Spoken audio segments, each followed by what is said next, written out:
noches. Bueno, quiero agradecerle primero, antes que nada, a la policía de Pehuajó, a la DDI de Pehuajó y todos los que trabajaron con ella, porque saben que en el campo mío hubo un hurto, no fue un robo, no rompieron nada, se llevaron bastantes cosas y prácticamente en 48 horas resolvieron, descubrieron a quiénes eran y recuperaron las cosas. Así que realmente yo les dije a los policías cuando terminamos, miren, el placer que me han dado ustedes es mayor que el disgusto que tuve, porque en verdad hemos llegado a desarrollar tanta desconfianza en la policía, y yo vi ahí profesionalidad en la gente que trabajaba bien, hacían bien su trabajo, y en un hurto de este tipo lo importante es ser rápido, porque en realidad si se tardan 2 días, 3, el ladrón vende las cosas. Una vez que la vendió, se acabó, ¿no? Y lo sorprendieron en la primera venta, ¿no? Es verdad que en Pehuajó es una ciudad relativamente chica y se conocen todos. Hay ciertas familias que ya son medias como delictivas, ¿no? Lo otro es que la policía detiene y los fiscales y los jueces largan. Es decir, este muchacho que me hurtó tiene no sé cuántas entradas. Entra y sale, porque él hace hurtos. Es decir, no es violento, no rompe cosas, tenía información adentro, entró, sacó, lo agarraron al día siguiente prácticamente, a las 36 horas, y probablemente esté libre, ¿no? Pero de todas maneras, eso ya no es un problema de la policía. Yo creo que la policía hay que devolverle su rol. No vale la declaración que se hace frente a un policía. Entonces, yo le estaba comentando recién a Luis, esas series que hay por televisión, la policía interroga en cualquier lugar del mundo. Claro, correctamente. Acá no vale. Pero lo llamé a Arlanian, le agradecí, así que todo bien, todo bien.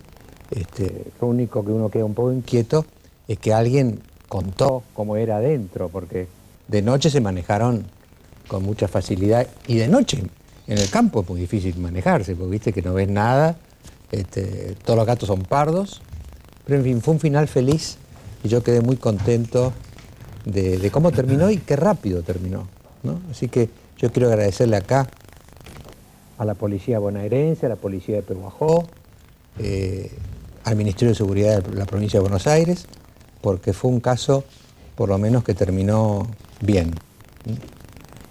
Bueno, y lo tenemos acá, vamos a alterar un poco el orden normal del programa, lo tenemos acá Mauricio Macri, pues hace tanto que no está, que es casi una novedad este hombre, ¿no? Es casi una novedad.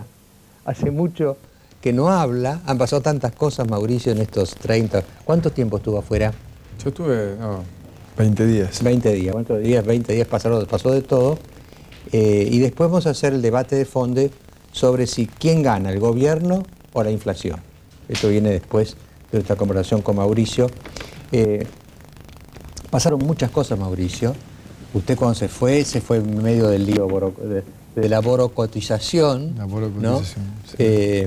Bueno, y la primera reflexión que sería, usted vio que finalmente, nosotros lo tuvimos el otro domingo acá en Borocotó, pero finalmente los jueces, por 2-1, por 2-1, decidieron que ellos no podían, no decidieron que actuó bien, piensan que actuó mal, pero piensan que la justicia no se puede meter en temas del Parlamento, y la Cámara de Diputados lo admitió, así que lo va a tener de colega ahí. No, vamos a ver, porque se va a plantear una moción el día de martes para ver si se pone, digamos, algún tipo de castigo semejante estafa al voto de la gente, ¿no? Pero bueno, vamos a ver qué pasa, cuál es la reacción el día martes, si los compañeros legisladores... Ahora, dijo acá el domingo pasado, estábamos comentando, que él sigue siendo de PRO. ¿Usted cree que él sigue siendo de PRO? No, la verdad que creo que el espíritu de PRO justamente es todo lo contrario, ¿no? Comprometerse y que haya una coherencia entre lo que uno dice y lo que uno hace, ¿no? Y creo que esto es muy bueno, esto que ha pasado para mí es muy bueno, porque no hay mal que por bien no venga, ¿no? Decía mi abuela, y acá se cumple, porque esto que han hecho el gobierno y Borocotó, y ha generado una reacción en la gente que creo que va a ser un antes y un después. El próximo tránsfuga lo va a pensar mucho antes de hacer algo así, y el próximo gobierno que quiera acceder a a un mayor poder legislativo de esa manera, también lo va a pensar. Así que creo que ha sido un episodio desafortunado que ha generado una nueva forma de ver las cosas en esta sociedad que a los tumbos va progresando y va clarificando qué es lo que quiere, ¿no? La sociedad se expresó con contundencia y creo que, bueno, hoy él podrá asumir, pero que claramente no es el Borocotó que todos creíamos que era, ¿no? Usted claramente no cree en el pretendido malentendido. Borocotó dijo esto, que él fue a hablar con el presidente porque tiene vuelo propio, pero que nunca se fue del lado suyo, el que no le pudo avisar antes a usted porque tuvo algún problema. No, bueno, yo lo escuché después en la conferencia de prensa que hizo, así que no sé, qué sé yo. Creo que es un tema que ya no vale la pena más menearlo. Creo que ha sido una enseñanza y un aprendizaje para la dirigencia política y una maduración de la sociedad que dijo esto no lo banco. Creo que también el gobierno va a pensarlo dos veces y los futuros gobiernos van a pensar dos veces en ser partícipes de algo así de vuelta, ¿no? A la luz de todo lo que pasó, ¿sentís que tendrías que haber hecho algo distinto en relación con incorporarlo a tus filas? Incluso ha pasado otras veces en tu partido que algunas personas se apartan. ¿Sentís que tenés que aprender a manejarte de otra manera? Yo todos los días aprendo, porque este es un medio nuevo para mí la política. Pero este caso no es lo mismo, porque no es una apuesta de último momento. Él estaba hace más de 3 años con nosotros, es un hombre de trayectoria conocida públicamente. Él siempre habló de los valores, de la lealtad, lo cual no es asimilable a compañeros de ruta que aparecen y que uno intenta sumar creyendo que compran ideas y no están especulando con cuestiones personales, ¿no? Quizás lo más importante que ocurrió en su ausencia, Macri, es el cambio de gabinete, ¿no?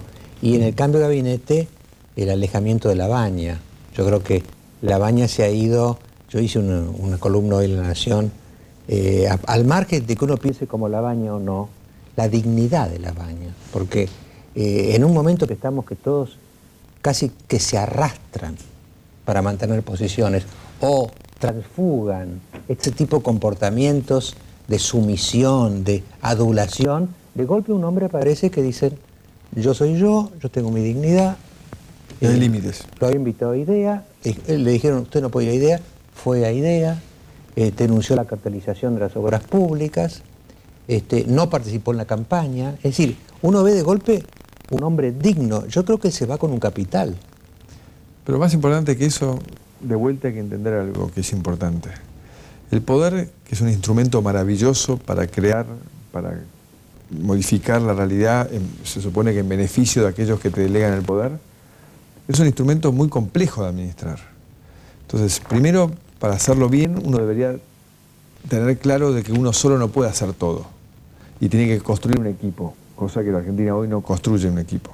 Y además ese equipo tiene que estar formado por gente que tenga criterio propio y que tenga capacidad de expresarlo, que tenga peso propio, que pueda confrontar bien ideas sobre la mesa sin ser un alcahuete del presidente o del gobernador o el que sea, porque el poder te aísla. Entonces, si vos te dejás aislar por lo que significa el poder, te vas a equivocar muchísimo más rápido, vas a perder estos aseguros que te da la sociedad. Entonces, tener hombres que tengan criterio propio y capacidad de expresarlo, vos en vez de expulsarlo para traer genuflexos a que te digan todo que sí, es lo último que tenés que hacer, ¿no? Entonces, eso creo que es una pérdida. Claro, es un daño para el propio líder, digamos. Por supuesto, no tener gente alrededor que le diga, no, pará. Por supuesto. La semana pasada Carrió dijo que después de la elección del 23 de octubre, Kirchner hegemoniza de manera cuasi fascista, con el glamour del progresismo. ¿Comparte? Pienso que estos cambios de gabinete han sido, a priori, para empeorar, aún más de lo que uno pensaba que por ahí no teníamos como gabinete. No veo un avance, veo gente que no tiene pergaminos, pero finalmente, convengamos una cosa, el voto de confianza de la gente se lo da al presidente. Y el presidente tiene derecho a elegir su equipo. O sea, después él dará cuenta sobre lo que hizo dentro de 2 años en la próxima elección. ¿Pero lo ve más, a priori, más autoritario o más a mí lo que, digamos, que me duele, y ahí quería hacer una reflexión un poquito más amplia, es sobre todo cuando uno toma distancia, ¿no? 20 días ahí con mi hija, reflexionando, viendo, disfrutando el anonimato, ¿no? Cuando uno se va afuera, ahí nadie lo conoce, y viendo qué es la Argentina hoy para el mundo, ¿no? Y hoy, primera cosa es insignificancia, o sea, no está nadie pendiente de lo que pasa en nuestro país. Entonces un mundo que se mueve, que progresa, que crece, que está en debates de cómo resolver problemas de empleo como los tenemos nosotros, que tiene una agenda propositiva, en este caso España, que va hacia adelante, ¿no? Más allá de sus problemas ahora de regionalismo, es un país que evoluciona permanentemente, que la Argentina como aislada de todo eso, ¿no? Y uno ve a la distancia, las cosas que salen son los conflictos. Solamente somos noticia para expresar los conflictos, el papelón de aerolíneas con los turistas, caminando kilómetros para perder el avión finalmente, o no poder movilizarse. O sea, lo que le costó al país, esta falta de respeto de la ley nuevamente, de un sindicalista que es miembro de un gobierno, una cosa, y un gobierno que no expulsa a ese sindicalista, que le hace el daño al que le hace al país, por lo que cuesta promocionar nuestro país, lo que cuesta que conozcan en alguna parte del mundo el Perito Moreno y la gente quiera venir. Y de golpe, en un par de horas, dejamos que miles de veces mayor que la inversión que hemos hecho circule por el mundo como una mala publicidad para nosotros, dañando ¿a quién? A millones de trabajadores que genera el turismo, pequeñas pymes familiares que dan trabajo valiosísimo hoy y que están progresando como pueden, terminando su hostería, terminando su botecito para hacer una excursión, y hoy pero dejamos sin trabajo y hoy con los 9 días de huelga u 8 y a futuro. Entonces digo, de golpe veo que no tenemos prioridades, o sea, horas para reaccionar para que se abra la Richieri, como Aedo, como el Garraham, o sea, no reaccionamos frente a cosas que dañan los fundamentos de la convivencia de la sociedad, que es el respeto de la ley. O sea, o entendemos que lo más solidario que hay es respetar la ley, o no vamos a tener sociedad, esto va a ser una jungla donde vale todo. Y en el vale todo, los que más van a perder son los que menos tienen, los más débiles, no los más fuertes. Entonces aquellos que dicen, venimos a defender a los que menos tienen, acabar con la pobreza y la exclusión, lo que estamos haciendo es condenarlos definitivamente a eso, si no restablecemos ese orden. Entonces creo que eso para mí es gravísimo. Entonces, y creo que ver desde allá confrontación permanente, o sea, desde el día Esa es la noticia que llega. llega, o sea, una buena elección, el presidente tiene una buena elección, reconfirma el poder y a partir de ahí una sucesión de conflictos sistemáticos. Entonces digo, ¿por qué? O sea, si es el momento de decir, bueno, la gente volvió a confiar en mí, tengo 2 años, bueno, vamos a trabajar, vamos a bajar el nivel de agresión, ¿no? Que contra la iglesia, los supermercadistas, la anticumbre, el transporte, o sea, es enloquecedor, o sea, después de ese camino no construimos. Pues pero gana elecciones, lo paradójico que así gana. Bueno, incluso habría que incorporar en el cuadro... La capital ya reaccionó diciendo, señores, este estilo no nos gusta. Y la capital reacciona antes que el país, generalmente ha mostrado la historia, así que cuidado. Pero hay que incorporar en el cuadro las cifras, que algunas cifras le dan muy bien al gobierno. ¿Qué dirías respecto de eso? Y no, que la economía se está moviendo hacia adelante, pero de vuelta, se está moviendo por el mundo entero, se mueve hacia adelante. Veamos que, si no, qué pasa en Brasil, qué pasa en Chile. Chile ya ha hecho convenios, nosotros estamos aislados del mundo, Chile tiene convenios con la India, con Pakistán, con Europa, con Estados Unidos, todo de libre comercio, con el Pacto Andino, ahora con China hace 10 días. Entonces, nosotros, nuestro único capital es la relación con Chávez. No puede ser eso. O sea, si queremos vernos bien con Chávez, bueno, uno lo puede tolerar, no creo que sea el tipo de asociación que va a darle trabajo a los argentinos. O sea, podemos conseguir que compren un bono, está muy bien, no viene mal, pero por ahí nos van a venir las inversiones que necesitamos para que haya trabajo para todos. Entonces, va a venir teniendo relaciones positivas y constructivas con el mundo entero. ¿Qué opinas de Felisa Micheli? Que bueno, que no tiene grandes antecedentes. Pero bueno, por ahí el presidente la conoce más y es una revelación. Lo que dijo, ¿se acuerdan cuando Bush propuso un nuevo miembro de la Corte, que era el abogado de él, que nadie lo conocía, ¿no? Entonces un senador bastante bien dijo, miren, dice, yo de ese señor he oído hablar solamente bien, ahora muy poco.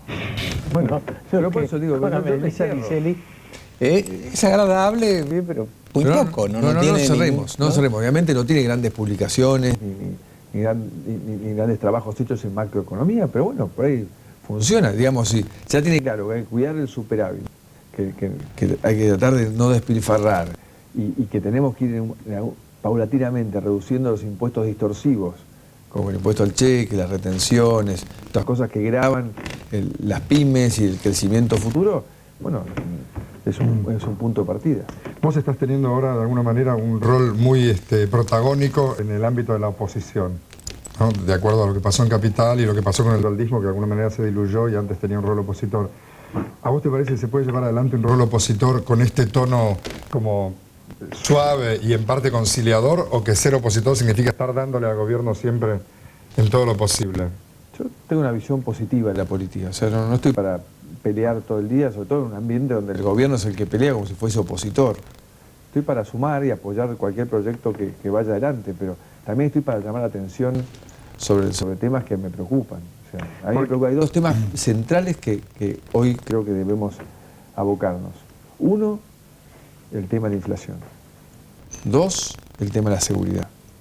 El tema de la seguridad realmente es gravísimo. O sea, frente a este episodio que me alegra que se haya resuelto, vemos cosas que no se entienden. O sea, hoy en la capital federal vuelve a haber un asesinato y violación de una menor sobre un juez de Irlanda que él dijo que este señor no tenía suficientes antecedentes para hacerle un ADN, para detenerlo. El asesino.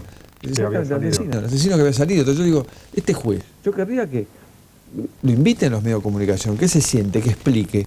¿Por qué lo ha hecho honestamente? Que nos explique cuál es el razonamiento que cabe a estos garantistas o abolicionistas para que estas cárceles sean de puertas giratorias y estos señores vuelvan a la calle a flagelar al ciudadano común que cumple con sus obligaciones y dejarlo indefenso. La mamá de la chica que mataron en Núñez le fue a decir, señor, este es el que mató a mi hija, haga algo, investigue.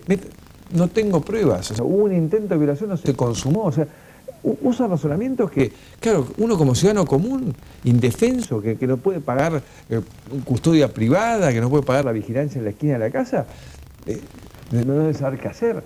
Hace poco, de vuelta hace unos días, hubo un piquete en Ciudad Oculta de las madres del barrio de emergencia porque no saben cómo hacer para que acaben con los narcotraficantes que venden el Paco en ese lugar, que mataron más de 10 chicos de menos de 15 años por sobredosis en el último año.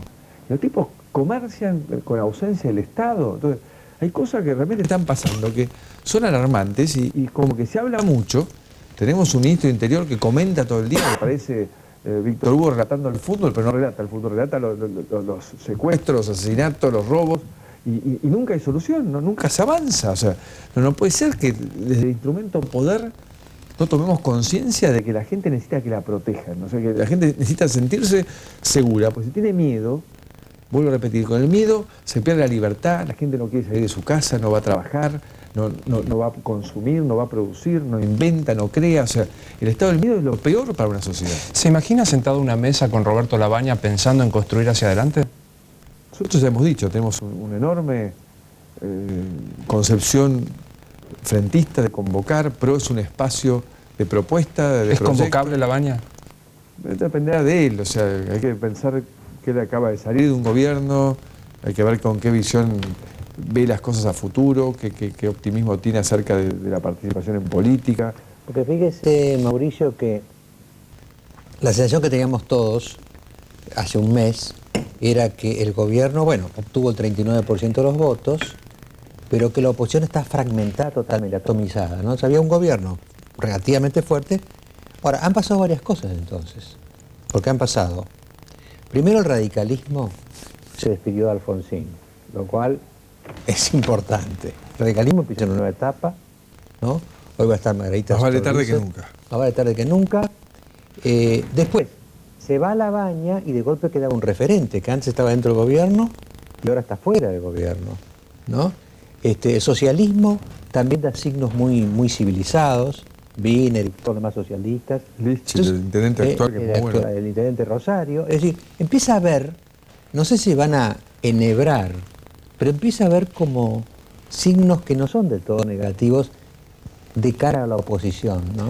No, yo tengo una visión optimista. O sea, la elección que hemos hecho en Capital, y Capital, vuelvo a repetir, la historia demuestra que anticipa el sentimiento del resto del país, ha sido muy positiva. O sea, que hay un montón de gente que se da cuenta que más allá de la recuperación económica, que tiene mucho que ver con el crecimiento mundial y la devaluación que pagamos todos los argentinos anticipadamente, hay también reglas de juego que hay que restablecer, porque para lograr las inversiones que derrotan el desempleo y derrotan el otro problema que está volviendo a ser un flagelo, que es la inflación. Acá la inflación no la vamos a controlar con sistemas que han fracasado desde la Revolución Francesa, que han fracasado con el terror de Hitler, han fracasado con Gelbar, con Alfonsín y Mazorini y sus pollos. Usted es muy joven, ¿no? Usted es muy joven. Pero yo me acuerdo, cuando Perón, en el 46 o en el 47, no me acuerdo bien en qué año, lanzó una campaña de 60 días contra la inflación para castigar a los agiotistas especuladores. Estos son 60 días también, diciembre, enero. Es decir, esto pasó hace... Yo era chico, quiero decir que era más chico de lo que usted supone, ¿no? Pero no lo funciona, viví, y desde entonces vimos lo de Gelbar, vimos 6 o 7 de Mazorín, los pollos de Mazorín, o sea, no existe, o sea, se crea automáticamente el mercado negro, no engañemos a la gente, o sea, la inflación se derrota con mayor oferta, o sea, necesitamos que la gente vuelva a creer en nuestro país, que ponga más fábricas, que ofrezca más productos de distintas marcas, y eso es donde ahí las cosas funcionan. Aparte, bueno, de otras cosas que más saben los economistas, como cuidar la moneda, no gastar demasiado, pero lo más importante acá que resuelve nuestros problemas centrales, que son desempleo, pobreza y la inflación que nos vuelve a hacer a todos más pobres, es la inversión. Y en eso no se logra con patoterismo, se logra con buenas relaciones con el mundo, con reglas de juego estables. Y eso es lo que tenemos que apuntar a hacer, o sea, no es tan difícil. ¿Le puedo hacer una pregunta personal? Digo, ahora es una persona muy pública, usted por ser el jefe de la oposición. Se suele decir que la política arrastra con la vida personal. ¿Le supuso algún costo esta campaña en lo personal? La política, sin duda, tiene un enorme costo en la vida personal de uno. Eso es una obviedad, ¿no? Sin duda.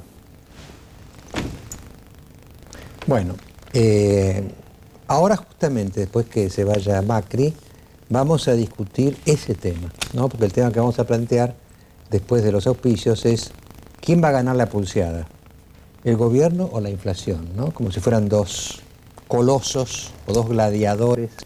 Y vamos a tener una mesa muy diversa, con muchas opiniones. Ya de alguna manera Macri adelantó la suya. Y vamos a presentar un televoto también para que ustedes sopesen de alguna manera si esta va a ser distinto. Y lo que fracasó antes, ojalá pueda tener éxito ahora. Lamentablemente, esto no es un partido de fútbol, que finalmente es dramático el día domingo, pero no pasa nada. Casi no tenemos éxito. Cada vez más gente no llega a fin de mes. Hoy hay mucha gente que no llega a fin de mes. Y el 1,2, el 0,8, la gente cuando va al supermercado no lo encuentra. Encuentra valores disparados. Bueno, se acaba de decir que los productos navideños han subido un 25%. Sí, no, todo está subiendo así, es preocupante, es preocupante. Mauricio Macri, muchas gracias. Gracias a ustedes. Después del corte, entonces, vamos al tema de fondo de esta noche.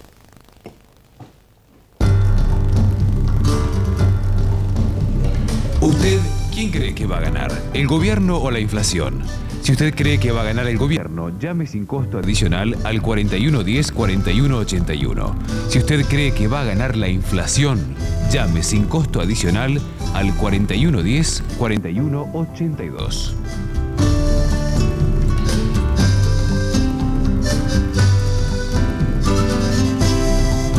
Las siguientes empresas acompañan a Mariano Grondona.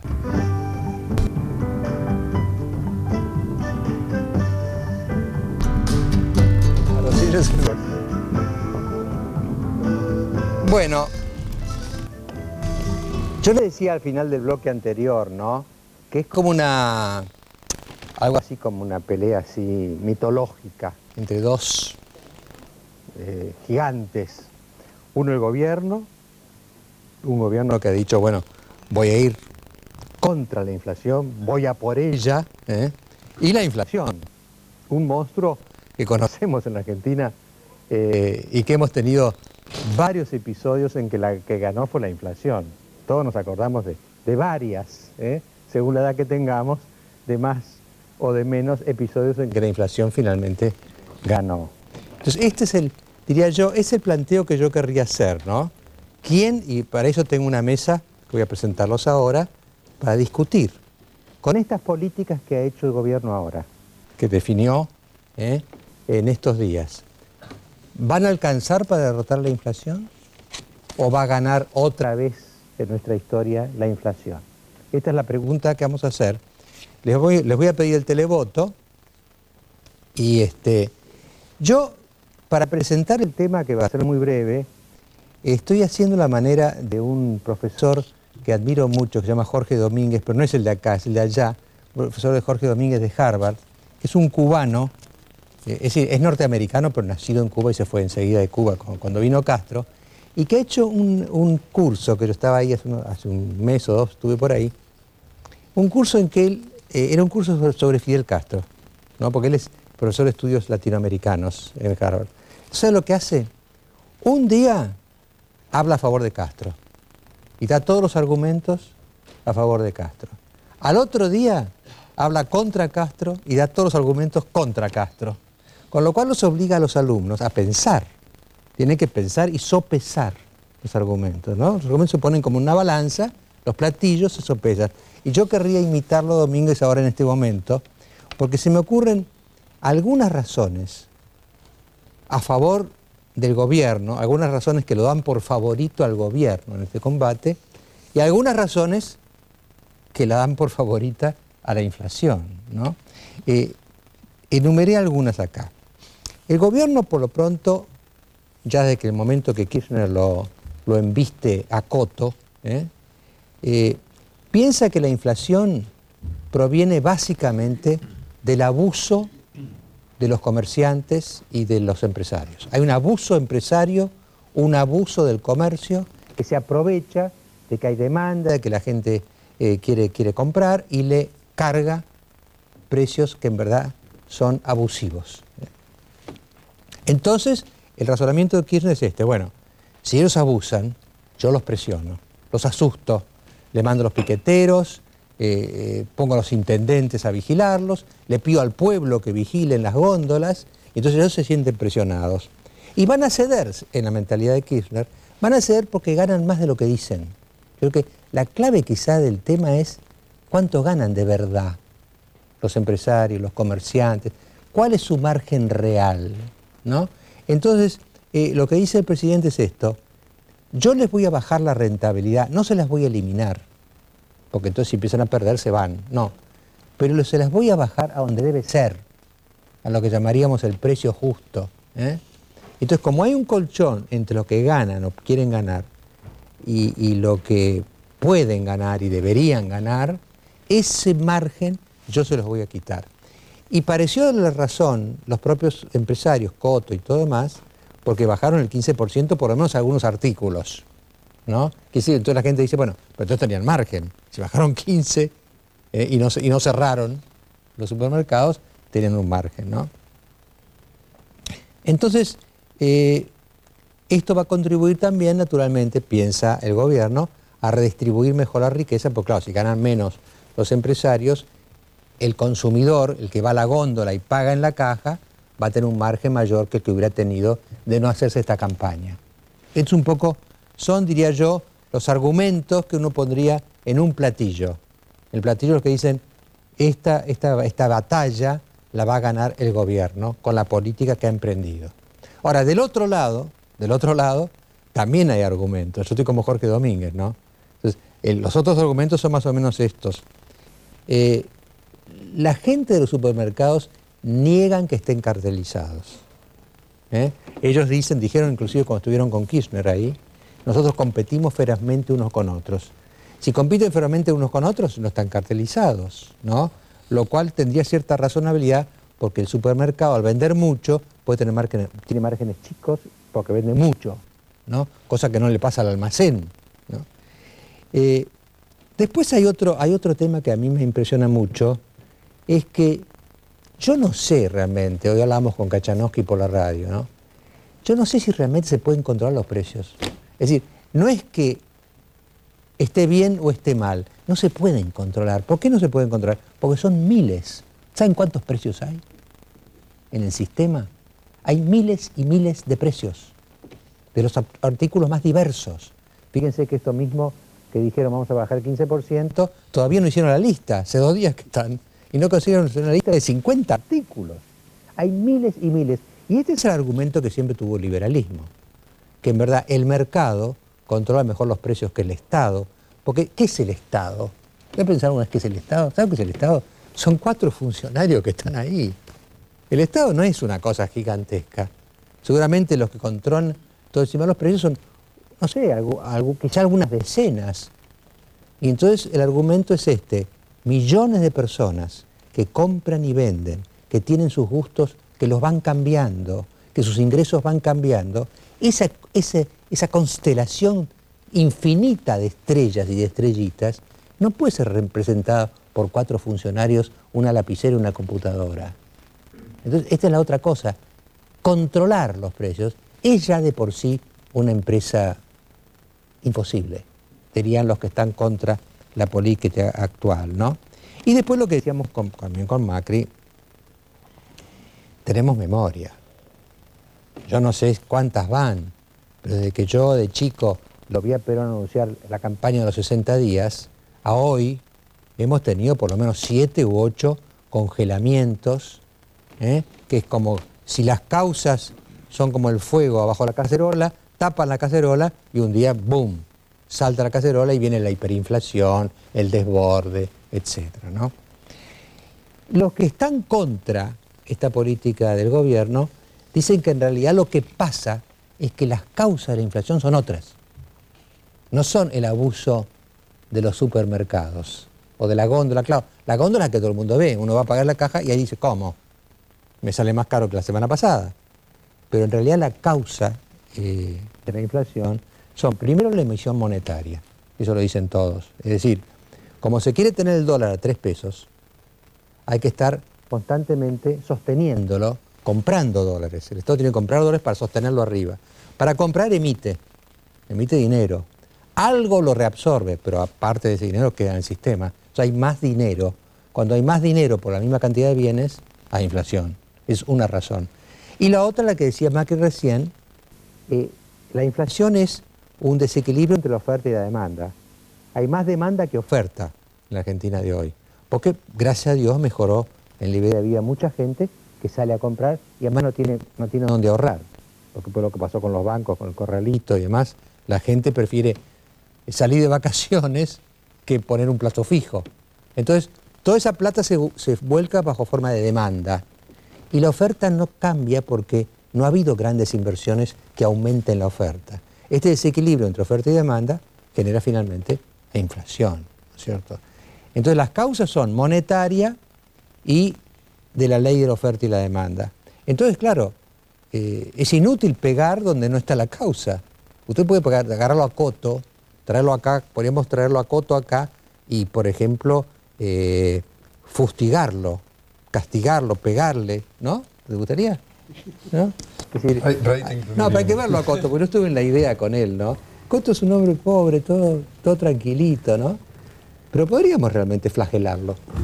Por ahí, si lo flagelás, te baja otro 15%, ¿no? Entonces, esto es ridículo, porque la causa no está ahí, está en otro lado, ¿no? Y entonces la conclusión que saca esta otra escuela de pensamiento es que en realidad el gobierno gana políticamente con lo que hizo, porque se pone del lado del pueblo, defiende al pueblo, acusa a los explotadores del pueblo y esto le mejora la imagen. Pero en cuanto a la batalla económica como tal, no va a tener efecto y la inflación va a seguir.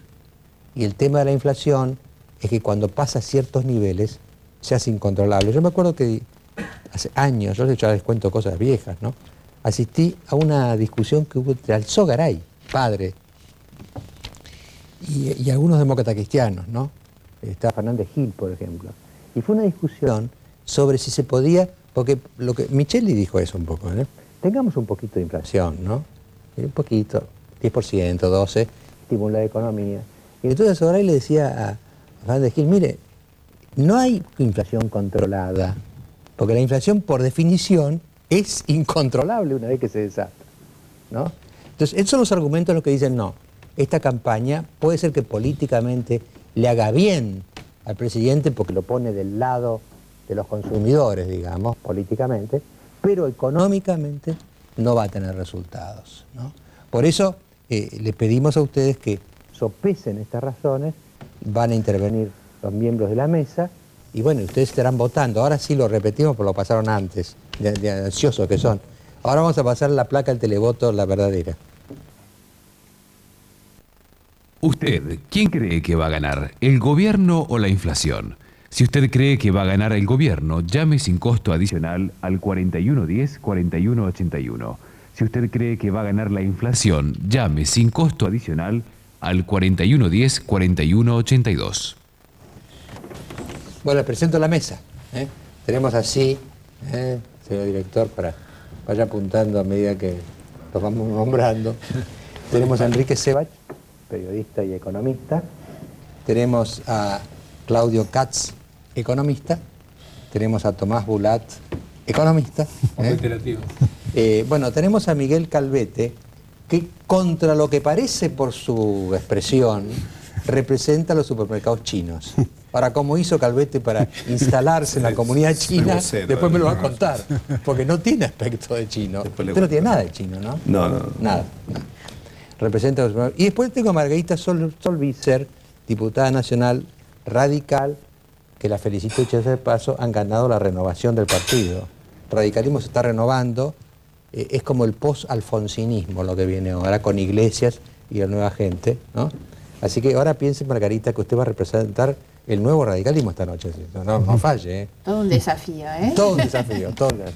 Bueno, así está planteado el tema y queda libre para el debate la mesa. Yo abro por ahí porque tal vez dejo después el espacio a los economistas para que puedan plantearlo desde otra óptica, ¿no? Yo tengo frente a esta discusión tal vez una mirada más desde lo político institucional, porque siento que estamos enfrente a una fórmula explosiva, ¿no?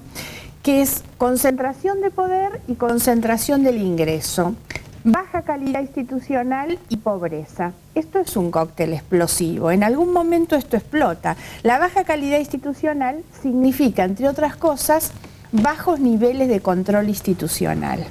Entonces, ahí es donde uno se plantea de qué manera el gobierno va instalando fotografías en un permanente doble discurso y en realidad no hay ni capacidad ni voluntad política para ejercer el control para que las cosas se hagan como se promete y como el pueblo espera. El problema de los precios, como otros problemas, se va a discutir en los próximos días el presupuesto 2006 en el Congreso de la Nación, que entre otras cosas tiene un gasto adicional por afuera del presupuesto que se autorizaría en este presupuesto de 4.200 millones de pesos aproximadamente. Son los fondos fiduciarios que se vienen haciendo un hábito, como se viene haciendo un hábito de la emergencia en la Argentina, y hasta que nosotros no logremos cambiar esto y mejorar la calidad de las instituciones, es muy difícil que podamos plantear que el gobierno pueda ganar algo o que la inflación pueda ganar, porque en definitiva quien está perdiendo es la gente. Los alimentos constituyen en la canasta familiar o en los gastos de un hogar entre el 30 y el 40%, pero el transporte significa casi el 20%, y el transporte es sostenido por el aporte que hace el trabajador con su ingreso y se sostiene por el Estado, que también es una fórmula de contener la inflación a partir de los subsidios que están dentro de ese fondo no controlado, porque lo peor que tienen los fondos que están por afuera del presupuesto es que se los saca del presupuesto en este hábito que se ha adquirido en los últimos años. En 5 años pasamos de 8 fondos fiduciarios a 16 fondos fiduciarios. El 99 y pico % están concentrados en el Ministerio de Planificación y de Economía. ¿Y por qué se hace así? Para sustraerlos del control político, del control institucional, ¿no? Entonces creo que el problema de la baja calidad institucional, conjuntamente con la situación de empobrecimiento que uno va viendo cuando se descontrola y cuando hay inflación, atenta por supuesto contra las posibilidades de un desarrollo y de un acceso de la vida cotidiana de las personas a las cuestiones mínimas, ¿no? El alimento y el transporte. Me gustaría preguntarle al doctor Katz, sí. Sí, todo depende básicamente del diagnóstico que se hace de la inflación. Este es el punto de arranque. En eso estamos de acuerdo. Eso es el punto de arranque evidente. Ahora, hay un diagnóstico del gobierno de inflación cartelizada, de inflación por monopolios. Y aquí es evidente que si bien compiten, si bien nunca hay un monopolio absoluto, siempre hay dos, hay competencia, la economía argentina tiene un nivel de concentración muy elevado en sectores claves y los formadores de precio hay muchas evidencias de cierta concertación. Entonces, en este punto del diagnóstico de cartelización que hace el gobierno, hay elementos que indican que algo de eso hay. Perdón, por ignorancia, Algo- ¿los formadores algo- de precios son los supermercados o las empresas? No, los supermercados son uno de los elementos formadores de precio. Los fabricantes de cemento, los fabricantes de acero, los grandes grupos. Pero acá hay un elemento, ¿no? Un elemento está acá. El gobierno tiene un segundo diagnóstico un poco más implícito, no tan explícito, algo que no se dice tanto, que es la inflación salarial. Que Lavagna la decía. ¿Se acuerdan cuando Lavagna decía la inflación es por los porteros? La inflación es porque hay una carrera de salarios con precios. Entonces, este diagnóstico de inflación por salario, yo creo que la nueva ministra, de hecho, lo mantiene. Por eso se ha dejado trascender que de aquí a marzo hay congelamiento salarial, que pese a que el presupuesto 2006 indica 8 o 9% de inflación, congelamiento, jubilaciones, congelamiento. Es decir, atribuirle al salario un factor clave de la inflación que en mi opinión es completamente desacertado. Si el salario motivara la inflación, tendríamos que haber tenido deflación 11 desde el 2001. El salario cayó 11% y los precios subieron 70%. Entonces, cartelización en debate, inflación salarial no. Yo creo que a diferencia de otra época, el tema del gasto público y de la emisión no tiene ni remotamente la relevancia de la época histórica de la Argentina, donde fuerte gasto público, fuerte déficit fiscal, fuerte emisión, había casi una relación, un impacto. Ahora podemos discutir si se escapó o no se escapó, cuánto se escapó, pero los números grandes que dicen, superávit fiscal del 3,1, 3,9%, nunca hubo tanta ortodoxia fiscal. Entonces, tercer elemento, emisión, gasto público, para mí no. Y digo dos más para ponerlos en debate. Uno del que se habla poco. Inflación por modelo exportador. Porque es evidente que en un país como la Argentina, que exporta bienes agrícolas, cuando el precio de la carne sube, cuando el precio de los lácteos sube, hay una transferencia inmediata del empresario a los precios locales. Por eso subieron tanto los alimentos. Hay 90 y pico % de alimentos contra 70 de inflación. Y en mi opinión, la compensación vía retenciones de esta transferencia ha sido muy limitada. Y último elemento que también ya estuvo aquí en debate, el problema de la oferta. El problema de un crecimiento económico con baja inversión privada y entonces un cuello de botella en la oferta de bienes.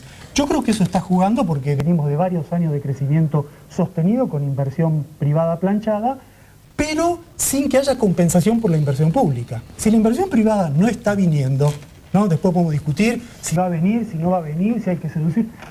Pero el hecho es que no hay inversión pública para compensar lo que está faltando. En síntesis, yo veo que acá tenemos algo de inflación por monopolios seguros, no tenemos inflación de salario, no tenemos por gasto público, tenemos por exportación y tenemos por oferta, por restricción de oferta. ¿Sí este es el diagnóstico? ¿Sí este es el diagnóstico? Que hable Sebas porque ya me están por Está muy bien, ¿no? empujar. Acá le damos, no es por nada, damos pero- la palabra en relación directa a la ansiedad de los participantes. No, si es por problema de ansiedad, no hay problema. No, digamos, Claudio acaba de hacer ha tirado como 5 diagnósticos. El gobierno había tirado 3, porque hizo lo de Jorge Domínguez, en todo caso, el presidente, porque hace 2 semanas eran los precios relativos, que había algunos precios atrasados, que van a tener que adelantarse, porque imagínense, después de la devaluación, algunos quedaron atrás, es normal. Una semana después fueron los supermercadistas, que habían, mejor dicho, una semana después era que había ausencia de inversión, había poca inversión, entonces hay que alentar la inversión, y una semana después fueron los supermercadistas, que efectivamente se cartelizaron para firmar una baja de precios, porque los llamó el gobierno. Se cartelizaron para que ahí, se cartelizaran, ahí se cartelizaron. ahí y firmaran, digamos, ahí fueron ¿no? todos iguales. Ahora, vamos a repasar un poquito esto. La estructura monopólica, digamos, de la economía argentina estaba el año pasado también, y la inflación era el 4, no el 12. Es decir, la estructura de comercio, de la forma en que la Argentina funciona, estaba antes. O sea, los abusos explican el nivel de precios, nunca la tasa. O sea, uno puede decir, ¿por qué en la Argentina algo cuesta 1.000 y en el resto del mundo cuesta 500? Y porque acá tienen aranceles altos, o hay 2 que producen nada más y no compiten, entonces cuesta 500. Ahora, ¿por qué al otro mes cuesta 520 y no 500? Eso ya es la tasa de inflación. Y eso nos explica con los abusos, digamos, ¿no?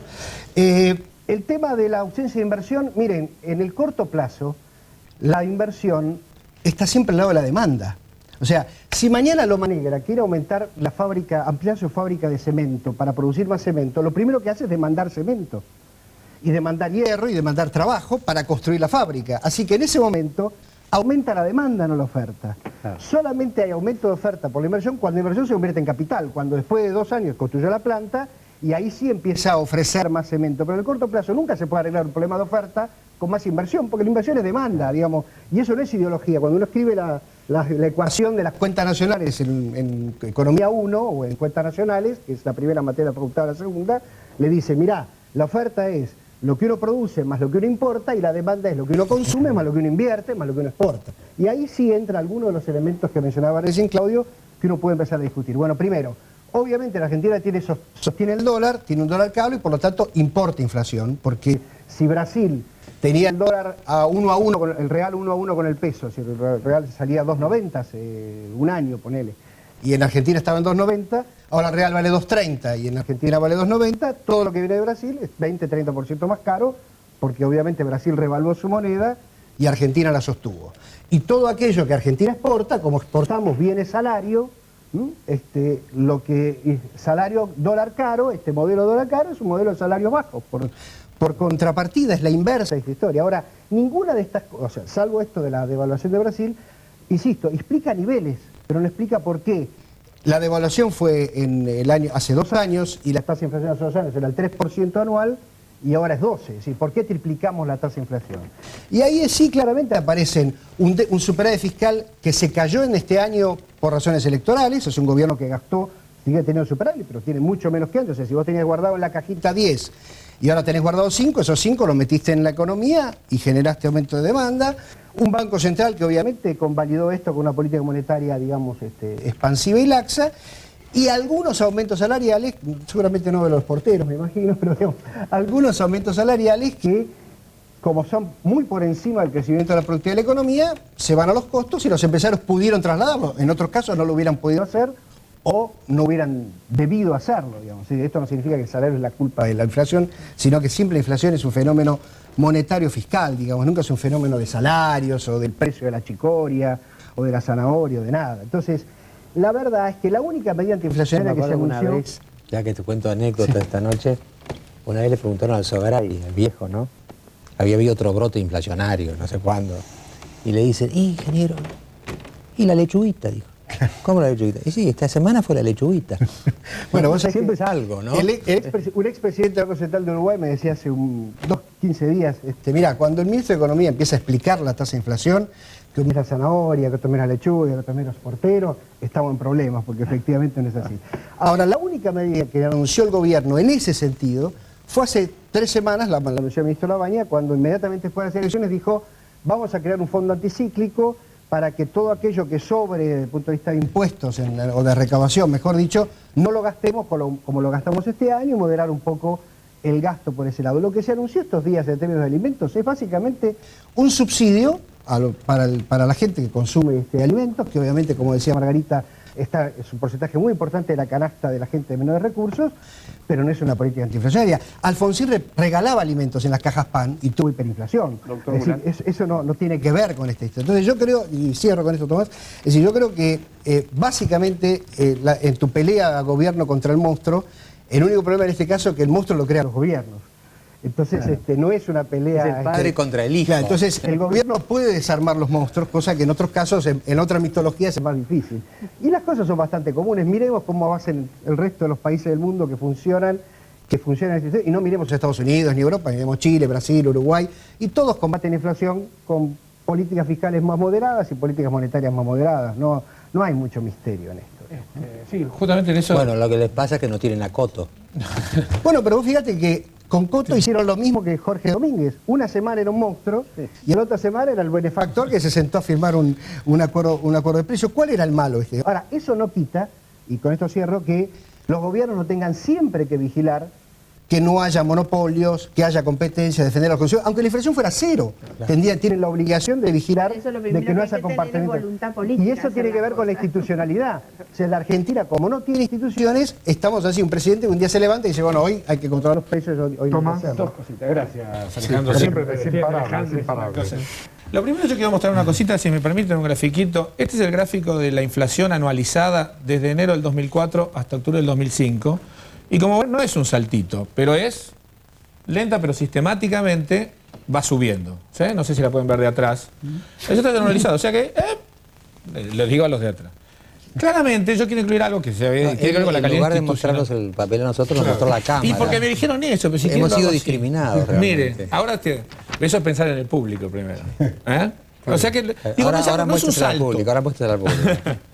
Y lo que hay la otra es la cantidad de billetes y monedas emitidas, mismo periodo. Claro. Ahora muestre la Ahora cámara. muestra la cámara. Es decir, que hay una relación. O sea, lo que hay es una relación, lo cual es obvia, y esto no lo discute nadie que sea cuestión de izquierda o de derecha. Se puede discutir la relación causal, si la emisión monetaria genera inflación, o después si hay un proceso inflacionario uno tiene que emitir para validarla. Pero acá hay un punto que tiene que ver con lo que Margarita dijo también de la institucionalidad. Acá hay una institución que no aparece en estas discusiones, que es el Banco Central. Yo no puedo dejar de estar asombrado en todo esto. Hay una institución que nos cuesta como 230 millones de pesos por año, que como objetivo dice mantener el valor de la moneda, y acá nadie aparece. Yo te digo, es como un trabajo. Me gustaría, es como yo soy sereno de un lugar, roban a la noche mientras yo soy sereno, al día siguiente a la policía le preguntan al cajero, al gerente, y a mí nadie me pregunta nada. Yo quiero ese trabajo. Martín Redrado no apareció en todo este tiempo y, perdón, hubo una medida. Bajar los encajes. O sea, al contrario, exactamente. O sea, la medida es más dinero. bajar los encajes. Esto quiere decir, la inflación, la única razón de la inflación es la monetaria. Yo creo que a Martín le pasa esa famosa anécdota que hay de Teleirán, ¿no? Que Teleirán, por ahí terminó de ministro de Relaciones Exteriores de Napoleón y demás, ¿no? Entonces le preguntan, pero dígame, ¿usted qué hizo en los años de la Revolución? Usted nunca se lo vio por ningún lado, ahora de los golpes ministro, ¿y ahora qué hizo en la época de Robespierre? Ah, dijo, yo me dediqué a una tarea full time, sobrevivir. Parece que Redrado está por ahí. Bueno, pero ahí vamos al segundo punto. El tema está que lo que usted pone del gobierno de la inflación, si gana la inflación, pierde la gente. Ah, lógico. Entonces digo, este es el una problema. tragedia. Y el gobierno es el responsable de que la inflación no crezca. Es decir, hablar de distribución del ingreso y mejorarla y que haya inflación creciente son contradictorios en los términos. Claro. Y cada vez que nosotros se nos escapó la variable macroeconómica, en los 80, en los 70 teníamos una pobreza que era de cerca del 14-15%, se fue a más del 27-28 después de la crisis de la deuda del 80. Después de la hiper se subió al 38. Después de ahora de la caída se fue al 50. Cada vez que nuestro país se desajusta, el nivel de pobreza que queda es fenomenal. Entonces, no estamos jugando, esto no es un juego. No es cuestión de agarrar a uno o a otro, cartelizarlos y obligarlos a cartelizarlos para bajar los precios que duran 60 días. La inflación no es un tema para joder, permítame la palabra. Es un tema muy serio que tenemos que empezar a encararlo desde el superávit fiscal, desde la política monetaria y, digamos, empezar a trabajar que la gente controle los precios, porque esa es la conducta del ciudadano. Ir y seleccionar. Pero el gobierno tiene su responsabilidad y tiene que llevarlo adelante. Ustedes saben que cuando yo estuve en IDEA, les contaba, ¿no? La otra semana estuve, así que la vi todo de adentro, todo el clima que había ahí. Y cuando Labaña le tocó hablar, porque él fue igual aunque le habían prohibido ir, y por eso tuvo que ir, porque había ido a IDEA, por ahí salió el tema de los supermercados, ¿no? Y bueno, y si cartelizan, no cartelizan. Y Labaña, no sé si usted lo sabe, pues Labaña por ahí, así en la conversación, dijo, ojo, que no hay solamente los supermercados conocidos de Coto y todos ellos, están los supermercados chinos, dijo, que hacen una muy buena tarea. ¿Usted le llegó ese elogio? Sí, sí, está bueno, así que ahora, después del corte, vamos a repetir el televoto, vamos a ver si los supermercados chinos no están logrando cosas que no consiguen los supermercados criollos, digamos. ¿Y qué opina el representante de los supermercados chinos sobre los demás supermercados? Si se cartelizan, no se cartelizan, abusan o no abusan. Vamos al televoto y al corte. ¿Usted quién cree que va a ganar, el gobierno o la inflación? Si usted cree que va a ganar el gobierno, llame sin costo adicional al 4110-4181.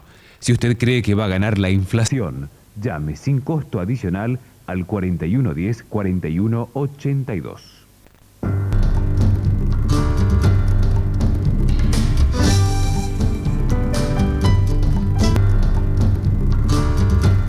Yo me acuerdo la primera vez que lo tuve a Miguel Calvete en la radio, cuando mis productores le decía, bueno, quiero hablar con uno de los supermercados chinos. Y pareció un señor Calvete, ¿no? Y además que lo veo ahora, que de chino no tiene nada. ¿Cómo se entiende usted con los chinos? ¿Cómo hace? Hablo chino. ¿Ah, usted habla chino? Ah, bueno. ¿Por qué? Por estudiar. De hecho, estudio. No, bueno, no es que sea fácil Y porque encontrar a alguien trabajo, que hable Y además como entiende, Miguel, porque yo hablo, pero no consultor, entiendo. en la medida de lo posible trato de entenderlo. Pero, no digo, hay un tema cultural, por ejemplo, con los chinos, ellos evidentemente no piensan igual que los ítalo-españoles que somos nosotros, ¿no? No, pero en lo que refiere a la cultura de trabajo y sacrificio y demás, es muy similar. Se puede establecer un paralelismo con los inmigrantes españoles o italianos y sobre todo por el rubro también, ¿no? Ahora, ¿cómo lo ven ustedes? Porque evidentemente ustedes han logrado una penetración importante, sobre todo en el nivel barrial, muy importante, y con precios a veces inferiores, ¿no? ¿Cómo ven ustedes a los colosos? ¿Cómo ven ustedes a los Jumbo, a todos los Carrefour, a los grandes? Hay una situación. El asalariado entre 700 y 1.000 pesos de ingreso por grupo familiar, compra el 80% de su canasta, la compra en bocas de proximidad, en almacenes, en este caso, devenidos en el sistema de autoservicios que pertenecen a la comunidad china. Lo que vemos, nosotros venimos acompañando algunas iniciativas del gobierno que son muy buenas, como fue hace unos meses la canasta solidaria, la canasta social, a instancias de la señora Bacana Baja, que fue un éxito, contrariamente a lo que dijo el ministro Labaña, en todo lo que fue el segundo y tercer cordón del GBA en algunas ciudades del interior del país. Fue un éxito muy bueno, por lo menos para nuestro sector, para nuestro target. Perdón, ¿cuántos son los supermercados? En total, en Capital y GBA, 2.470 y tantos, porque hay más o menos aproximadamente 20, 25 aperturas mensuales. Ahora, dígame, Calvete, ¿cómo es el tema de los márgenes? Porque yo creo que, como decía bien Katz, acá el tema es el diagnóstico. No es como un médico, si una cosa que tenga un tumor, otra cosa que tenga una alergia, ¿no?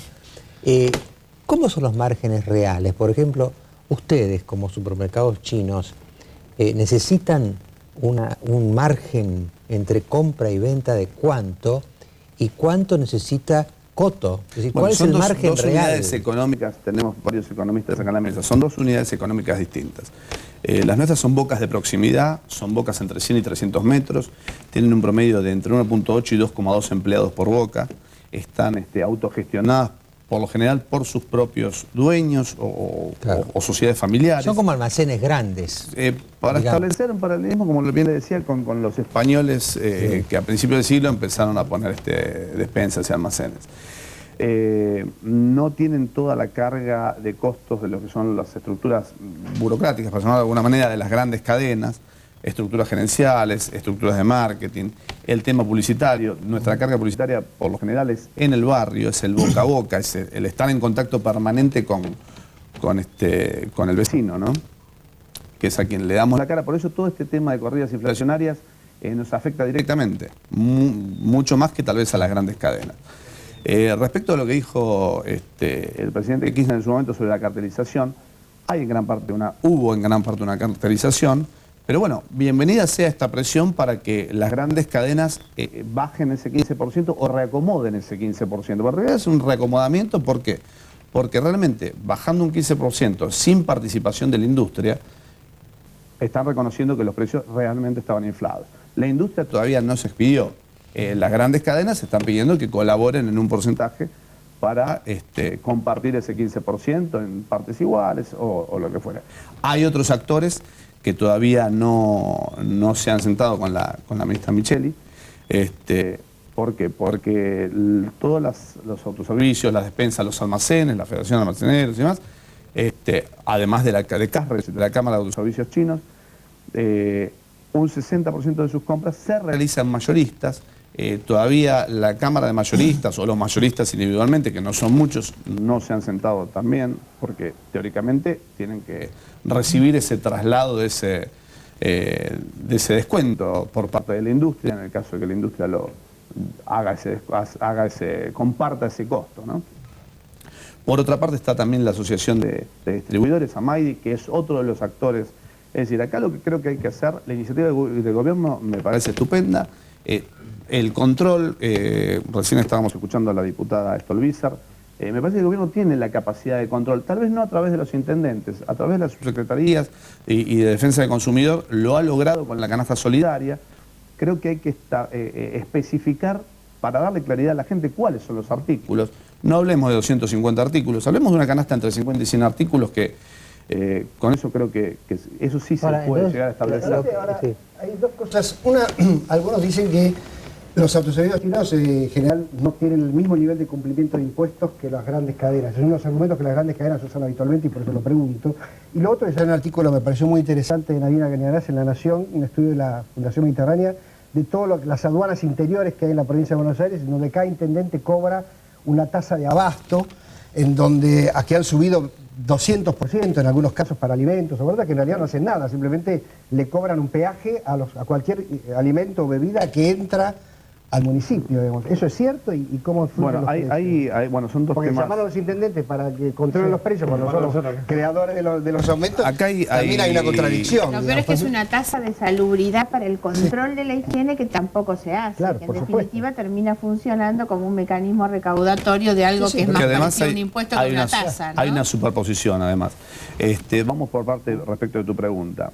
Respecto hay muchos mitos sobre el supermercadismo chino, en principio que recibían una exención impositiva. Eso es un mito de la época del doctor Grispun, cuando era ministro de Economía, sobre justamente la migración coreana que traía entre 25.000 y 30.000 $ para entrar al país y la reintegraban el IVA sobre ese dinero que traía, que era lógico. Bueno, la competencia se toma de eso para argumentar que, por otro lado, reintegros del gobierno chino. El gobierno chino, a través de la embajada, infinidad de veces ha desmentido eso, no hay ningún tipo de subsidio. Es decir, los comerciantes chinos pagan igual que cualquier comerciante argentino, son residentes permanentes. Y respecto del otro tema, sobre la tasa de abasto, efectivamente, hay una superposición de un tributo que... Así que los intendentes que les encargaban controlar los precios son los primeros que aumentan los precios. Son aduanas interiores. Por ejemplo, no sé qué salubridad puede hacer publicidad sobre una bebida que viene cerrada en un cajón y que le entregan. Que aparte, de hecho, lo paga la empresa donde está radicada. Sobre ninguna otra, ¿no? Claro. Que aparte, de hecho, Además, lo paga la el empresa. problema que hay a veces es justamente el traslado. Cuando el producto sale de un distrito, tiene que atravesar varios para llegar al lugar de venta. Lo normal es que la inspección de higiene y salubridad se haga en el lugar donde sale. Bueno, donde está radicada la empresa de origen, la empresa fabricante. Bueno, eso hay un proyecto de la senadora Leguizamón que bueno, se está trabajando sobre eso para eliminar justamente... Porque la impresión que uno tiene escuchándolo, Calvete, es esta. El famoso 15% anunciado va a ir a un pequeño número de productos, ¿no? A favorecer algunos tipos de consumo. Pero esos productos, en el universo de los productos en la Argentina, es muy poquita cosa. Pero no en el universo del INDEX, digamos. No en el universo que calcula el índice. Yo creo que independientemente... El cálculo del índice tiene más ponderación que otros productos. Independientemente de si es en el universo del INDEX o en el universo de todos los productos, yo creo que la medida es importante. Que los supermercadistas hayan aceptado, bajo presión o no, este reacomodamiento de precios, esta supuesta baja, porque de hecho los precios estaban inflados, también es importante. Lo importante es cómo se va a realizar el control de todo esto, que es lo que todavía, si bien está esta liga de intendentes, justamente hubo casos donde los más desprotegidos, en este caso autoservicios chinos, en muchos municipios han tenido muchos problemas de abuso por parte de esa potestad que tienen los intendentes. Bueno, caso de Berazategui, por ejemplo, donde además hay una ordenanza absolutamente discriminatoria, caso de Lanús, hubo problemas en Hurlingham, en San Miguel, Pero en términos infinidad de generales, municipios. si la mesa admite que los precios estaban inflados, entonces el gobierno está haciendo bien. Mira, hay una cuestión, digo, yo voy a hacer eso, yo hago las compras en mi casa, digamos, y hoy acabo de pagar un 20%. Mal ejemplo, ¿eh? Mal ejemplo. Mal ejemplo. Ya sé. Las cosas Vive solo, vive no hay solo. que No, difundirlas. No hay que difundirlas. No hay que En este difundirlas. momento, no, yo sabía que eso me diferenciaba claramente del resto de la mesa. Pero digo, el tema de yo acabo de La pagar... Margarita era sus compras, supongo. Claro que sí. Bueno, ahí está bien. Pero digo, tengo los privilegios de la clase media que está bancarizada. O sea, yo fui hoy a comprar en un supermercado, tengo 20% de descuento por la tarjeta de débito y después me reintegran el 5%. Ay, entonces digo, en realidad esta baja se supone a partir del supermercado, yo como clase media ya la estoy teniendo. El problema es muchas veces en que paga en efectivo. El que paga en efectivo no la tiene. Pero hay un Además, yo no problema. sé si los precios están La inflados, injusticia de no este soy país, ¿no? inspector de precios, pero otra vez, eso no explica el aumento de la tasa de inflación, eso te explica por qué el nivel de precios es alto, pero no te explica por qué la tasa de inflación pasa del 3 al 12 o al 20. Eso es básicamente qué pasó con la demanda Claro, respecto a la claro, oferta. claro. Ahora, yo les hay voy a un decir tema- de esa hay un historia, tema que como quiero, alguien que se llamó, aclarar. el problema de la Porque seguramente en los próximos 60 días vamos a estar discutiendo si la concertación de precios funcionó o no funcionó. Entonces, muchos van a decir, miremos la historia pasada, nunca han funcionado en la Argentina, no le funcionó a la Baña, que intentó varias treguas de precios, y ese no funcionamiento fue quizás uno de los elementos de su caída. Por lo tanto, el problema de la concertación de precios va a ser problemática. Un tema es el índice nominal de precios, otro el precio real en las góndolas, pero con todo lo problemática que tenga la concertación, más problemático es no hacer nada. Más problemático es dejar los precios libres y que la gente se empobrezca. Porque está el otro argumento que es más peligroso que el de la concertación. Uno dice, esto tiene problemas, no funciona, genera desequilibrios. Y la otra alternativa, que los precios fluyan libremente y masas de gente pasen de la cuasi pobreza a la pobreza, porque, ojo, la inflación de la Argentina no es la del pasado. Ahora, por cada puntito de inflación, por cada puntito, 125.000 pobres que estaban en la cuasi pobreza pasan a la pobreza. pero, Claudio, el dilema no es controlar precios o nada. Exacto. Entonces, tampoco lo planteemos en ese sentido. No, yo creo que por eso mismo hay que evitar las falsas disyuntivas. Claro. Una falsa disyuntiva En fondo, claro, es muchas veces se concertación elige el versus mal libertad. menor, no se elige el bien. Sí, claro. Se elige entre dos males cuál. Bueno, yo les voy a pedir una cosa a ustedes cinco. Tienen cada uno de ustedes 20 segundos para fundamentar su televoto. Es decir, ¿quién va a ganar esta terrible lucha y batalla entre el gobierno y la inflación? Vótenme y pero ¿Sabrás, Eva, charlar 20 con segundos 20 solo? segundos de fundamento porque estamos pasados. No creo. El gobierno va a ganar si sigue aplicando las políticas fiscales y monetarias que aplicaron todos los países del mundo para bajar la tasa de inflación. Muy bien. No puedo contestar una pregunta porque no veo el conflicto entre el gobierno. Es imposible responder, en mi opinión, porque no veo el conflicto entre una fuerza natural inflacionaria y una fuerza oficial reglamentadora. Muchas veces la fuerza oficial reglamentadora y actúa sobre la inflación. Me parece a mí que la verdadera oposición no está ahí, no está en esa disyuntiva, que el verdadero desafío es frenar el aumento de los precios, pero eso requiere otra política de corto plazo y otro modelo económico de largo plazo. Para decir que no iba a votar tardó como 40 segundos. Los que no votan son peores que los que Mi votan. fundamentación es peor. El gobierno tiene que ganar la inflación. Punto, digamos. Yo no sé si el método del control de precios, yo no lo creo particularmente, pero tiene otras herramientas y tiene que empezar a usarlas. No podemos perder otra batalla con la inflación. No. Eso mata millones de argentinos. Así que el gobierno le tiene que ganar la inflación. Margarita. Ojalá ganara el gobierno, pero creo que el problema es que pierde la gente en tanto el gobierno no demuestre que tenemos certezas, que tenemos un programa de desarrollo económico, productivo y del empleo, porque el problema no es solamente la inflación en la Argentina. En tanto no haya un plan económico, la gente tenga certezas para que haya inversiones, para que haya empleo y para que haya distribución de la riqueza, pierde la gente, aunque se contenga la inflación hoy y ahora con esto. Yo creo que van a ganar los consumidores y el gobierno en tanto en cuanto se especifique bien cuáles van a ser los artículos, determinar esa canasta básica y esa cantidad de artículos que compongan esa canasta. Hay antecedentes, el hecho de la canasta social es un antecedente bueno del gobierno porque funcionó. Y entiendo que tampoco tenemos que dejar engañarnos por determinadas ofertas, como recién hablábamos con el doctor, sobre la gente que está bancarizada y que recibe ese 15%. ¿Por qué? Porque el 87% de la gente que recibe entre 700 y 1.000 pesos como ingreso del grupo familiar no está bancarizada. Claro, entonces, no podemos decir, no, voy con mi tarjeta de débito y tengo el 20% y lo pago o con mi tarjeta de crédito. Entonces, tenemos que ser realistas, tenemos que asumir el rol de formadores de precios todos, porque desde el productor hasta el comercializador, todos somos formadores de precios, por más que Coto o lo que digan lo contrario, porque si mareamos, ustedes son economistas, manejamos una variable económica y esa variable económica nos hace formadores de precios. Hay algunos más responsables, otros más irresponsables que en vez de formadores son deformadores de precios. Y bueno, pero bienvenida sea esta presión del gobierno para que los que deformaron precios los traten de reformar. Bueno, habrá visto que el tema era bastante difícil porque hablaron bastante y se definieron menos de lo que hablaron. Porque el tema es complejo. De todas maneras, usted sigue televotando, vamos a repetir el televoto y después va a estar con nosotros un hombre que yo respeto mucho, por eso lo llamé para que nos redondeara el programa, que es Rodolfo Terraño, para que nos hable de todo lo que está pasando en el país. Vamos a televoto y al último corte o al penúltimo, no sé. El penúltimo, está bien. ¿Usted quién cree que va a ganar? ¿El gobierno o la inflación?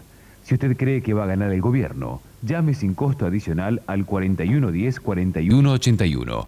Si usted cree que va a ganar la inflación, llame sin costo adicional al 4110-4182.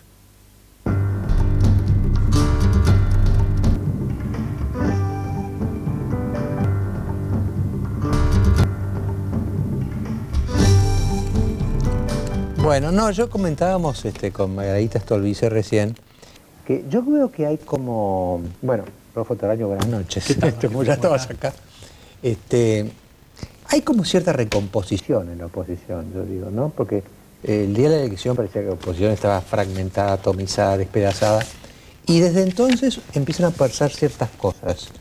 Por lo pronto ganó en ciertos distritos la oposición. Estuvimos con Macri al principio del programa, ganó la capital, Wiener, el socialismo, ganó en Santa Fe, bueno, por supuesto Sovich ganó en Neuquén, el radicalismo ganó en Mendoza. Es decir, hay varias cosas que han pasado, ¿no?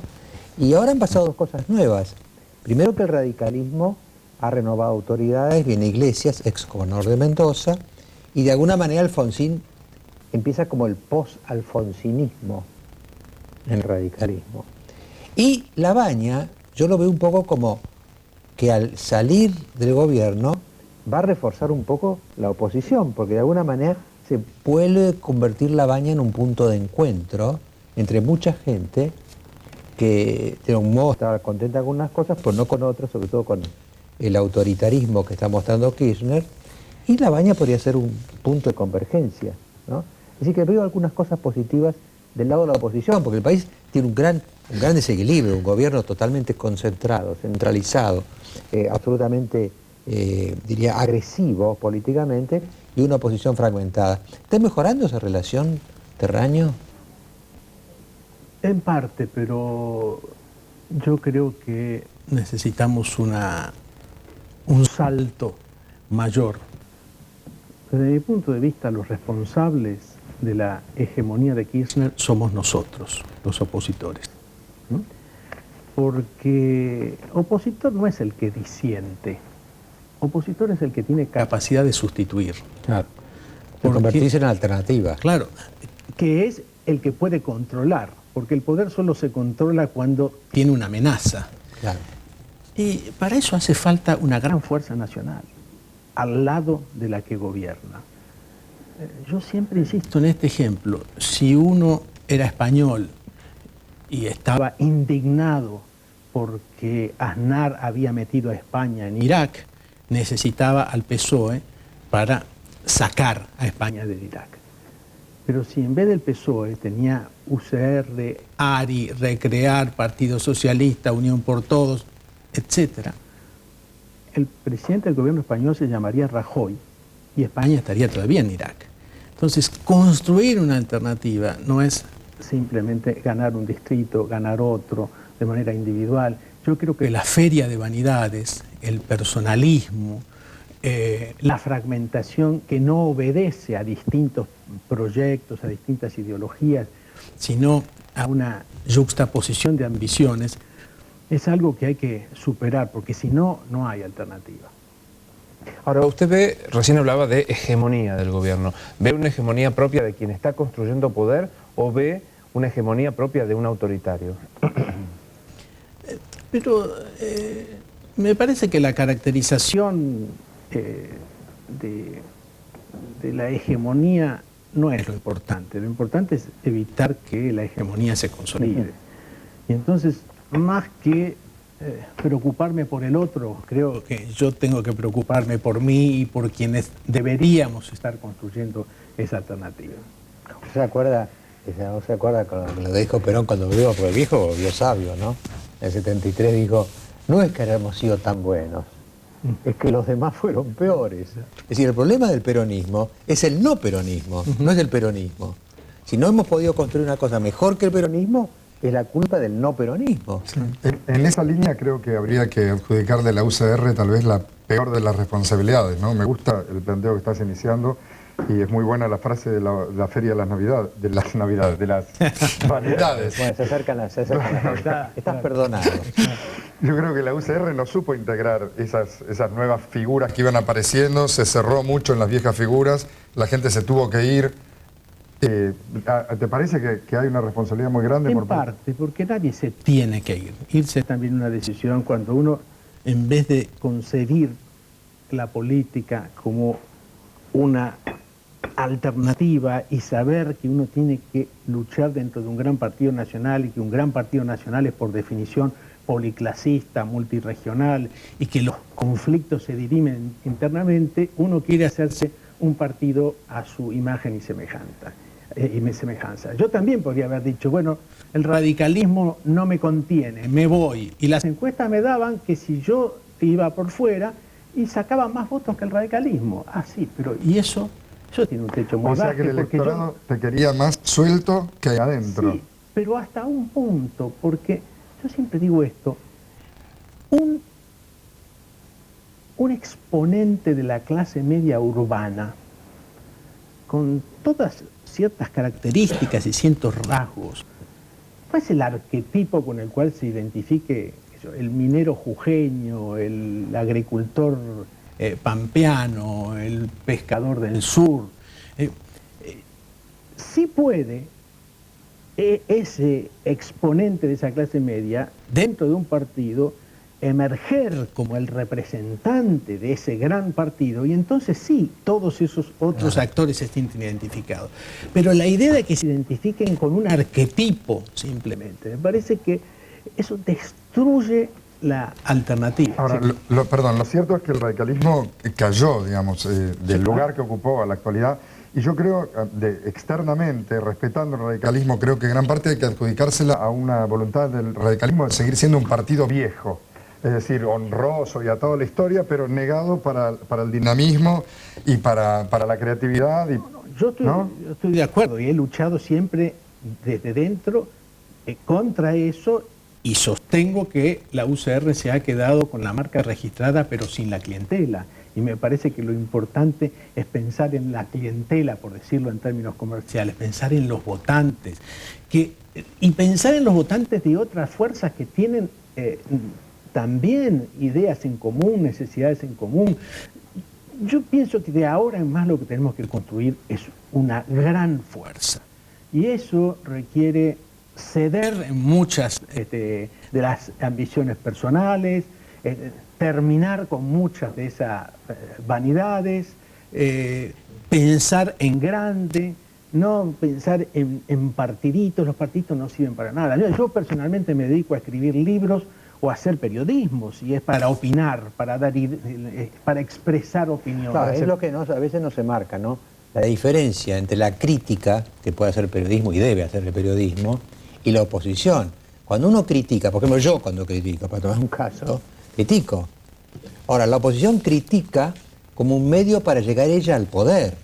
Es distinto. Si dice, señores, este hombre anda mal, y yo le propongo una alternativa y yo la voy a encarnar. Esto no hace el periodismo, esto lo hace la oposición política, ¿no? Y si la política no tiene ese sentido de poder, es inútil. Ahora usted habla de una gran fuerza nacional, ¿no? Que hoy está muy fragmentada. ¿Toda la oposición usted la ve viable? Vamos a ponerle nombre. ¿Usted se imagina una fuerza en la que convivan Terraño, Macri, López Murphy, Carrió, Wiener? No. En primer lugar, cuando yo pienso en una gran fuerza, más que en los representantes, pienso en los representados. Porque ese es el error de la política, creer, por ejemplo, que cada uno tiene los votos en una cuenta corriente y que extiende un cheque y pasa todos los votos a donde... Eso no es así. Eso no, de ninguna manera es así. Y la gente que votó un día uno, otro día otro, tiene que encontrar algo que la represente. Yo no me niego a sentarme en una mesa con nadie. Por supuesto, con unos tengo más. No me refiero a conflictos personales o a conflictos de vanidades. No. Con algunos tengo muchos más puntos en común que con otros. Para armar una fuerza hay que lograr un mínimo común denominador, es decir, no una coincidencia total. Y desde luego que me resulta más fácil alcanzar un mínimo común denominador con algunos que con otros. Por ejemplo. Bueno, digamos, me resulta más fácil encontrar puntos en común con Elisa Carrió que con Macri, digamos. Pero yo no me negaría al diálogo con ninguno. Creo que ese es el esfuerzo que hay que hacer, el esfuerzo de construcción, porque si no somos comentaristas de la realidad. Podríamos pensar Pero Alejandro, perdón, Kirchner llegó al poder con 22% de los votos. No tenía, salvo de su provincia, ningún gobernador que lo siguiera. Tenía, salvo su esposa y algunos pocos más, casi ningún legislador que lo siguiera. Y 2 años después estamos hablando de la hegemonía. ¿Eso es falla de quién? Es falla de quienes tenemos que ofrecer, tenemos que vigilar, tenemos que controlar, tenemos que ofrecer una alternativa. Si no... Yendo a un punto concreto, Rodolfo, yo sé que usted está muy preocupado por esta renovación del gabinete. ¿Le ha producido ¿Qué sensación le ha producido? Primero estoy preocupado porque yo tenía discrepancias en materia de política cambiaria y política tributaria con Labaña. Me parecía además que era un excelente administrador de la coyuntura, pero no le veía un plan de largo plazo. Ahora, no hay duda que Labaña tiene competencia, había sido designado por un gobierno anterior, había capeado un temporal que muy poca gente pensaba que se pudiera capear, no había sido elegido, había sido aceptado por Kirchner durante la campaña electoral para reforzar sus chances, y eso le daba a Labaña un gran margen de maniobra ante un presidente que quiere interferir en la implementación, que quiere interferir en todo y que cree que sabe de economía y no sabe nada de economía. Este es un punto grave. Kirchner defendió el 1 a 1 hasta después de caído de la Rúa. Kirchner fue el abanderado de la privatización de YPF. Kirchner ha hecho cosas que demuestran su falta de criterio en materia económica. Desde luego, como presidente, tiene que fijar los objetivos, las líneas generales, tiene que establecer metas, tiene que darle poder. En un caso, por ejemplo, funcionó bien, dándole poder suficiente a Labaña, reforzándolo con su autoridad para negociar la deuda. Pero yo tengo mucho miedo a Kirchner ministro. Me parece que eso es muy inconveniente. Y me ha preocupado mucho, he pedido informes, la designación del secretario de Finanzas. Estoy esperando ahora, y mañana voy a hacer una ampliación. Claro, el secretario de Finanzas, McLaughlin, si no me equivoco, ¿no? Así es. Es el número 2, en realidad. Porque es. lo que era Nielsen con Labaña, ahora es McLaughlin con... Yo hice un pedido de informes y mañana lo voy a ampliar. El pedido de informes que presenté el viernes está vinculado a varias cosas. Primero, el secretario de Finanzas tiene que manejar la deuda. y es alguien que intervino en todo el proceso de formación de la deuda, porque fue funcionario en el municipio, secretario del intendente del Chiopo, bajo la dictadura, después fue asesor de Cavallo, fue asesor de Daniel Marx, de modo que en el proceso de generación y renegociación de la deuda tuvo que ver. Pero después hay cosas que me empezaron a preocupar más. Una, que intervino como asesor de Bastos en la privatización de Segva y después fue director de Edesur, que intervino en la privatización de gas y ahora es testigo, ha sido sentado como testigo experto por la empresa norteamericana LG&C en un juicio que tiene ante el CIADI por 268 millones de dólares contra la República Argentina. Después ha desempeñado muchos cargos, ¿no? Era director de Telefónica, etcétera, y desde los 47 años de edad, desde el año 1990, cobra una jubilación de privilegio de 3.463 pesos, la ha cobrado hasta ahora. Y lo que voy a agregar mañana, que me parece es un detalle importante, ha sido hasta ahora director del Banco Hipotecario en representación de IRSA, que tiene la mayoría de los votos y el control operativo del banco. La Comisión Nacional de Valores le inició 2 sumarios al banco y a McLaughlin.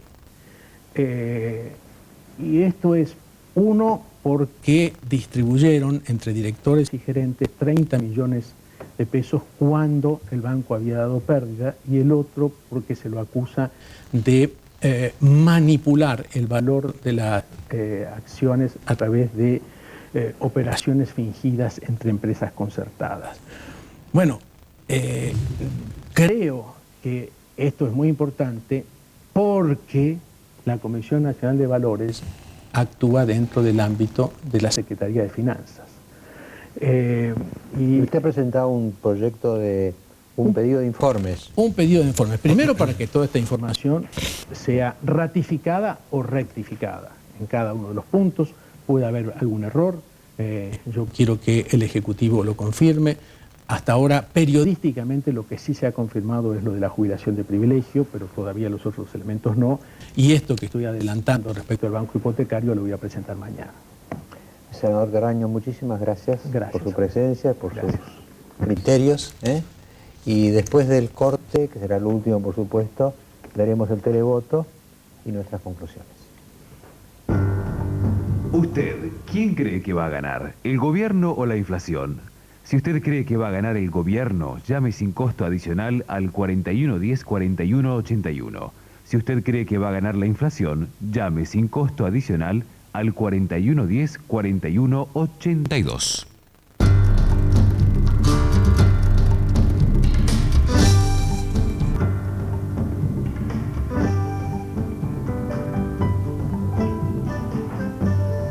Bueno, si les parece, vamos a ir al televoto. Hubo bastantes votos porque más que lo lanzamos medio por la mitad del programa casi, ¿no?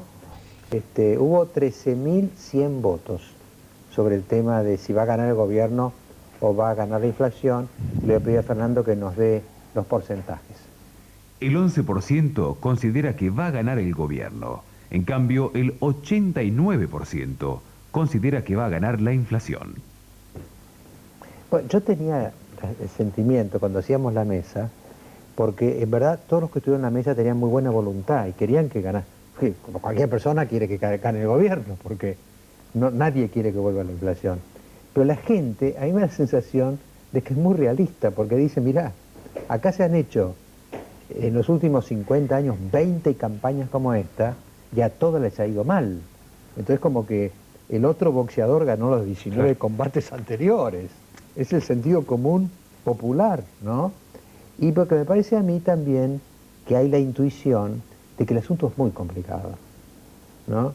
Que son millones de personas que compran, que venden todos los días, no se arregla con 4 funcionarios haciendo decretos, ya se intentó antes y no anduvo. Entonces yo diría que hay el deseo de que gane el gobierno, porque ganaríamos todos, pero hay la sospecha de que por ahí el monstruo ganar otra vez, y lo dice el 89% de los que han votado, ¿no? Sus conclusiones, Luis. A pesar de haber sido un programa eminentemente económico con muchos economistas, a mí me gustaría hacer un apunte a manera de conclusión más bien político. Tengo la sensación, como lo dijo Margarita Stolbizer, y me alegra que lo diga una radical, porque hace tiempo que los radicales no hacen un aporte de este tipo, es la ausencia de un sistema democrático equilibrado. Me parece que el gran desafío de este momento, que tiene que ver con la inflación, es que este gobierno, que evidentemente va por todo, ya basta, que sigue jugando al truco, no reciba la respuesta de la oposición de un juego distinto de cartas muy fino que no tiene nada que ver con el truco. El gobierno está jugando al truco, muestra que tiene el as de espadas a coto y después en realidad tiene un 4 y cierra, y la oposición sigue discutiendo si las barajas de pique o las barajas de tréboles. Tengo la impresión de que están hablando de otro país.